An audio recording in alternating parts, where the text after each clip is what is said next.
Hello दोस्तों, कैसे हैं आप लोग। दोस्तों आपका स्वागत है हमारे इंग्लिश स्पीकिंग की फुल कोर्स की अगली वीडियो में। और आज की वीडियो में हम करने जा रहे हैं incorrect sentences and correct sentences. जी हाँ, बहुत सारी ऐसे सेंटेंसेस होती हैं जो हम ट्रांसलेशन के हिसाब से इंग्लिश में सही बना लेते हैं, लेकिन इंग्लिश लैंग्वेज उन्हें नलिफाई कर देता है, मीन्स उन्हें पहचानता तक नहीं है।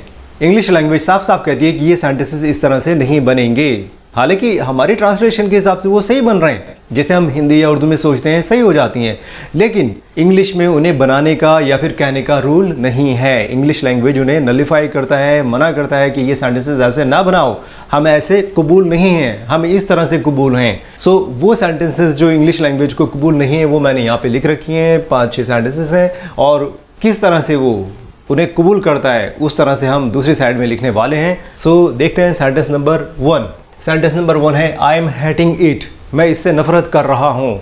तो इंग्लिश लैंग्वेज कहता है हमसे कि भैया इसे आप कंटिन्यूस में ना बनाओ, इसे आप प्रेजेंट इंडेफिनिट में बना के बोलो कि मैं तुमसे नफरत करता हूँ या मैं इससे नफरत करता हूँ। सो इंग्लिश लैंग्वेज इसे एक्सेप्ट करता है प्रेजेंट इंडेफिनिट टेंस में। सो जब भी हम इंग्लिश बोलें तो इसे प्रेजेंट इंडेफिनिट टेंस में ही बोलें, और लिखें तो भी प्रेजेंट इंडेफिनिट टेंस में ही लिखें।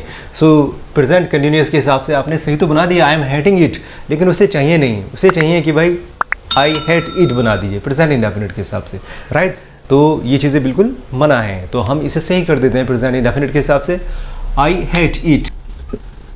सेंटेंस मैंने यहाँ पे लिख दी है। अब चलते हैं हम सेंटेंस नंबर 2 की तरफ। सो सेंटेंस नंबर 2 है I am having a car, मैं एक कार रख रहा हूँ। भले से जिस वक्त आप बोल रहे हैं उस वक्त आप कार रख रहे हैं, लेकिन आपको ऐसा नहीं बोलना है, आपको उसी अंदाज में बोलना है कि मैं एक कार रखता हूँ। सो यहाँ पे भी इंग्लिश लैंग्वेज इसे प्रेजेंट इंडेफिनिट में पहचानती है। सो अभी इसे भी हम प्रेजेंट इंडेफिनिट में कर देते हैं, I have a car, I have a car.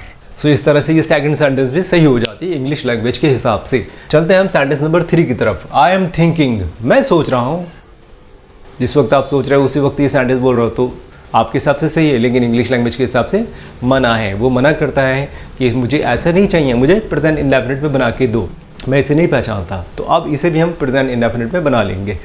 I think क्या हो जाएगा जी, I think subject plus V1, I think. और टेंस का समझना सारा फॉर्मूले का काम है, और जैसे कि मैं बार बार आपको बता चुका हूँ अपने हर लेक्चर में कि सारी दुनिया की इंग्लिश लैंग्वेज सिर्फ 4 फॉर्मूले पे टिकी हुई है, जिसे आप एक इंडेफिनिट वाला मान सकते हैं, एक कंटिन्यूस वाला, एक परफेक्ट वाला और एक परफेक्ट कंटिन्यूस वाला। ये चारों फॉर्मूले प्रेजेंट में भी होते हैं, पास्ट में भी होते हैं और फ्यूचर में भी होते हैं, बस हेल्पिंग वर्ब और मेन वर्ब की तब्दीली आती है। वो मैं बार बार बता चुका हूँ, मेरी टेंस वाली वीडियो में आप लोग जा करके देख सकते हैं। सो अभी हम इनकरेक्ट सेंटेंसेस सही कर रहे हैं जो इंग्लिश लैंग्वेज को नहीं चाहिए। आपके हिसाब से सही हो सकती है बट इंग्लिश लैंग्वेज के हिसाब से सही नहीं है। सो अगले सेंटेंस पे चलते हैं। आई एम अंडरस्टैंडिंग, मैं समझ रहा हूँ। भले से जिस वक्त आप समझ रहे हैं उस वक्त कहेंगे कि मैं समझ रहा हूँ, तो उस वक्त भी आपको ऐसे नहीं बोलना है, आपको बोलना है मैं समझता हूँ। तो मैं समझता हूँ कि इंग्लिश को कबूल करता है इंग्लिश लैंग्वेज। सो हमें प्रेजेंट इंडेफिनिट में बना देना है आई अंडरस्टैंड, वही सब्जेक्ट प्लस V1। तो चलिए मैं यहाँ पे लिख देता हूँ आई अंडरस्टैंड, आई अंडरस्टैंड, मैं समझता हूँ। सेंटेंस हमारी सही हो जाती है। चलते हैं सेंटेंस नंबर 5 की तरफ। The book is belonging to me, किताब मेरे से संबंध रख रही है, मेरे से वास्ता रख रही है। आपके हिसाब से सही है, लेकिन इंग्लिश लैंग्वेज के हिसाब से गलत। तो इंग्लिश लैंग्वेज यहाँ पे भी इसे नलिफाई करके कहता है कि इसे भी आप प्रेजेंट इंडेफिनिट में बोलो कि किताब मुझसे वास्ता रखती है। सो इसे भी सही कर देते हैं प्रेजेंट इंडेफिनिट के हिसाब से।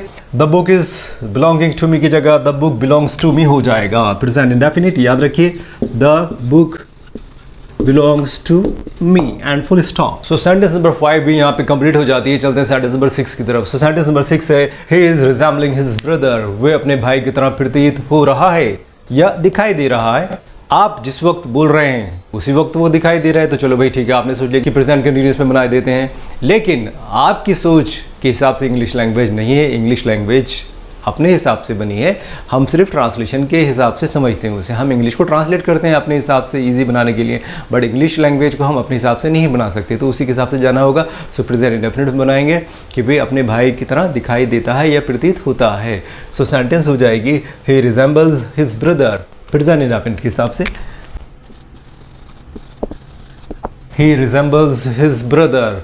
और इसी के साथ ये 6 सेंटेंसेस कंप्लीट हो गई हैं। और पिछली वीडियो में भी मैं 6-7 सेंटेंसेस करा चुका हूँ। सो पार्ट 1 का वीडियो यहाँ रहा, इसे क्लिक करके आप देख सकते हैं। और पार्ट 2 में ये 6 सेंटेंसेस मैंने आपको और कराए हैं, 1-2 पार्ट और आने हैं इसके। सो गाइज बहुत नॉलेज मिल रहा होगा आपको इस वीडियो से, और यकीनन वीडियो आपको पसंद आ रही होगी। और वीडियो पसंद आ रही है तो वीडियो को लाइक करना ना भूलें, और जो लोग नए नए हमारे चैनल पर आए हैं वो लोग चैनल को सब्सक्राइब करना ना भूलें, जिससे कि वीडियो उनको वक्त पर मिल जाए। So guys see you in the next video, till then bye bye.